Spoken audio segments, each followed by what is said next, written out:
अमरीकी कांग्रेस में पाकिस्तान की आवाज खामोश हो गई। कांग्रेस में पाकिस्तान कॉकस की चेयरपर्सन शीला जैक्सन ली 74 साल की उम्र में इंतकाल कर गईं। टेक्सास से रुकने कांग्रेस शीला जैक्सन कैंसर में मुब्तला थीं। शीला जैक्सन सैलाब, ज़लज़ले समेत हर नागहानी आफत में पाकिस्तान के लिए मदद के लिए पेशकश रहीं। शीला जैक्सन ली को हुकूमत पाकिस्तान ने हिलाल पाकिस्तान के एजाज से भी नवाजा था। तहरीके इंसाफ को मखसूस नशिस्तें मिलेंगी। इलेक्शन कमीशन का सुप्रीम कोर्ट के हुक्म पर अमल दरामद का फैसला। तर्जुमान इलेक्शन कमीशन का कहना है, फैसले के किसी पॉइंट पर अमल दरामद में रुकावट है तो कानूनी टीम निशानदेही करे। इलेक्शन कमीशन ने किसी फैसले की गलत तशरीह नहीं की। इंट्रा पार्टी इलेक्शन दुरुस्त न होने पर इलेक्शंस एक्ट की दफा 215 के तहत बल्ले का निशान वापस लिया। 39 MNAs ने अपने कागजात नामजदगी में PTI से अपनी वाबस्तगी जाहिर की थी। इन उम्मीदवारों ने पार्टी टिकट और डिक्लेरेशन जमा नहीं कराया था। इलेक्शन कमीशन पर इल्जाम तराशी नामुनासिब। चीफ इलेक्शन कमिश्नर और मौजूद अरकान से इस्तीफे का मुतालबा मज़े का खेज है।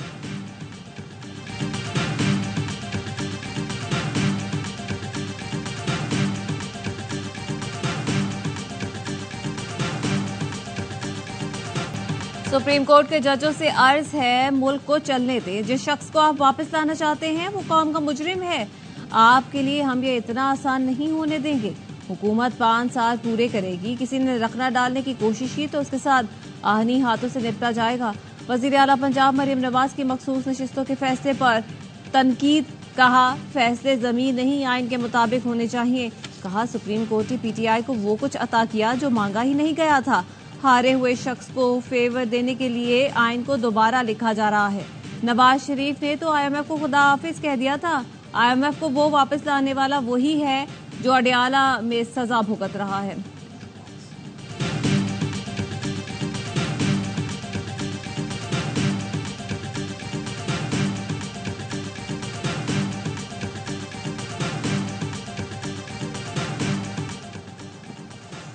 मरियम नवाज अपनी नशिस्त और उनकी जमात पूरे मुल्क में बुरी तरह हारी और वो सुप्रीम कोर्ट को धमकियां दे रही हैं। फवाद चौधरी का ट्वीट, लिखा जाहिर है फॉर्म 47 की तहकीकात इन पेशावर सियासतदानों के लिए नाकाबिल कबूल है जो आसान रास्ता चुनकर इख्तिदार में आ गए।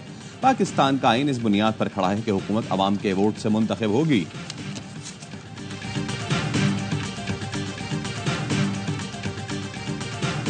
नून लीग और पीपल्स पार्टी के दरमियान ऐवान सदर में मुज़ाकरात। तहरीक इंसाफ पर पाबंदी के मामले पर मजीद मुशावरत का फैसला। मौजूदा सियासी सूरत हाल, पंजाब के इंतजामी मामलात पर भी बातचीत की गई। PPR कारन ने कहा, पीपल्स पार्टी हर आईनी और कानूनी फैसले के साथ खड़ी होगी। तहरीक इंसाफ का रवैया जमहूरी नहीं। PTI खुद को सियासी जमात कहती है तो रवैया भी सियासी अपनाना होगा। फारूक नाइक, शरीफ रहमान, परवेज अशरफ, नदीम अफजल चांद इजलास में शरीक। लीगी वक्त में सागदार, आजम तारर, इरफान कादिर, राहत चीमा शामिल थे। वज़ीर आज़म शहबाज शरीफ से वज़ीर कानून और अटॉर्नी जनरल की मुलाकात। अहम कानूनी और आइनी उमूर पर मुशावरत की। वज़ीर आज़म से स्पीकर कौमी असम्बली सरदार अयाज सादिक ने भी मुलाकात की।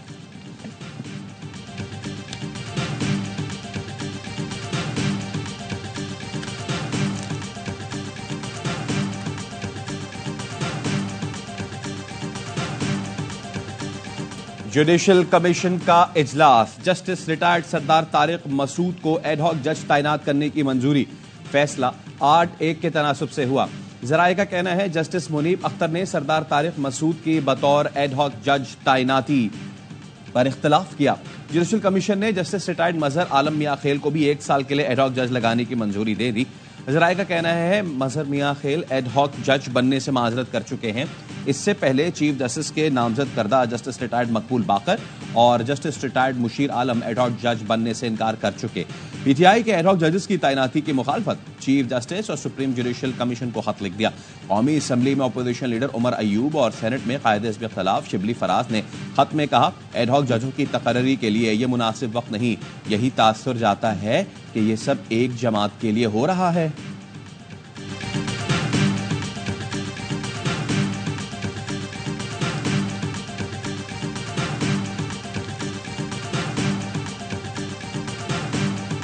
मार्शल लॉ नहीं आ रहा। इस बार जो सिचुएशन आ गई उसमें ये सारी पॉलिटिकल पार्टियों का टेक्निकली आखिरी इख्तियार इंक्लूडिंग PTI। अब आप कह रहा हूँ कि इस पे भी पॉलिटिकल पार्टियों का सारा कंसेंसस हो जाएगा जाके।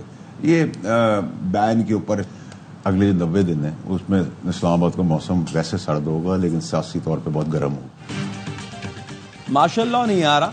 टेक्नोक्रेट सेटअप की भी समझ नहीं आ रही। आइंदा 90 दिन इस्लामाबाद का सियासी माहौल बहुत गर्म होगा। पीटीआई पर पाबंदी से मुताल्लिक भी सब पार्टियों का इत्तेफाक हो जाएगा।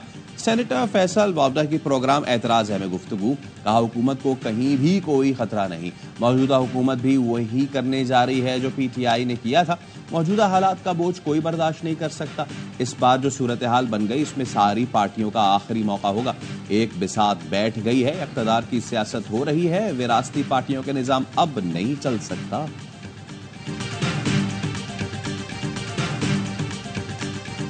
प्लांट जिसने जनवरी में 0 बिजली सप्लाई की हो, उसको 1000 करोड़ रुपए दे दिया गया।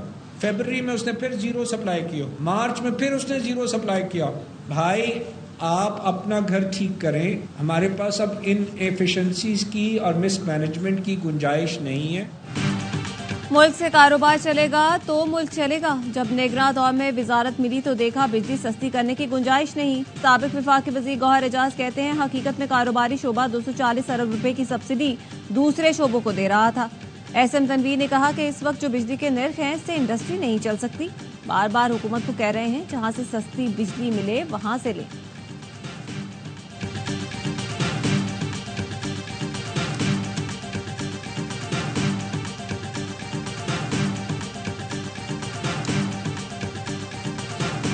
टीएलपी और हुकूमत के दरमियान मुज़ाकरात कामयाब। टीएलपी का फैजाबाद पर धरना खत्म करने का ऐलान। वज़ीर आज़म के मुशीर सियासी उमूर राना सनाउल्लाह कहते हैं फैजाबाद पर कुछ दिनों से टीएलपी गजा में इसराइली मजालिम के खिलाफ एहतजाज कर रही थी। हुकूमत पाकिस्तान फ़लस्तीन के मुसलमानों की मदद के लिए कोशिशें बिला तातुल जारी रखेगी। टीएलपी के तवज्जो दिलाने से चीज़ों को मज़ीद बेहतर अंदाज में तय किया है। अक़वाम आलम से मुतालबा है जंगी जराइम के मुर्तकिब नेतन्याहू को कटहरे में लाए। इसराइली मसनूआत या इसराइल से मुताल्लिक़ बिलवास्ता या बिलावास्ता कंपनियां भी इस जुल्म में शराकतदार हैं।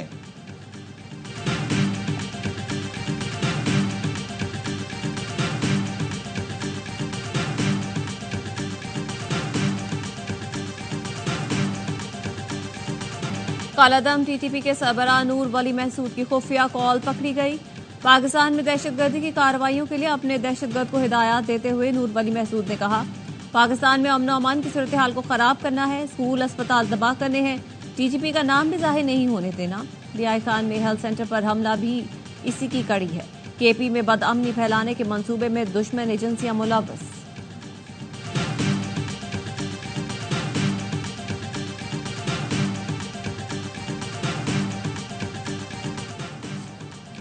तोशा खाना के नए रेफरेंस में नैब टीम का बानी पीटीआई और बुशरा बीबी से तफ्तीश का 5वां दौर।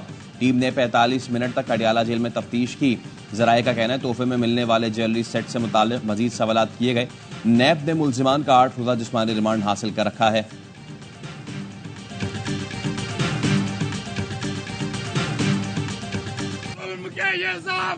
हम नहीं मानते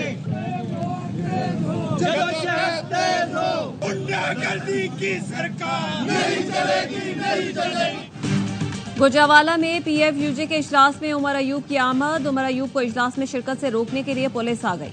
पीएफयूजे के अरकान का शदीद एहतजाज, जीटी रोड बंद कर दी। अरकान के एहतजाज पर पुलिस वापस चली गई।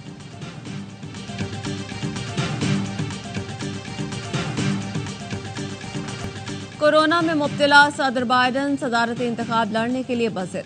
पार्टी इत्तेहाद के लिए अपील, कहते हैं सदारती इलेक्शन के लिए डेमोक्रेट पार्टी मुत्तहिद हो जाए। सदारती इलेक्शन टीम का कहना है सदर बाइडन आइंदा हफ्ते से दोबारा इंतखाबी मुहिम शुरू करेंगे। सदर बाइडन से नाखुश डेमोक्रेट अरकान, कांग्रेस की तादाद 35 हो गई। डेमोक्रेट सर्वे रिपोर्ट के मुताबिक कैमला हैरिस सदर बाइडन से बेहतर उम्मीदवार हैं।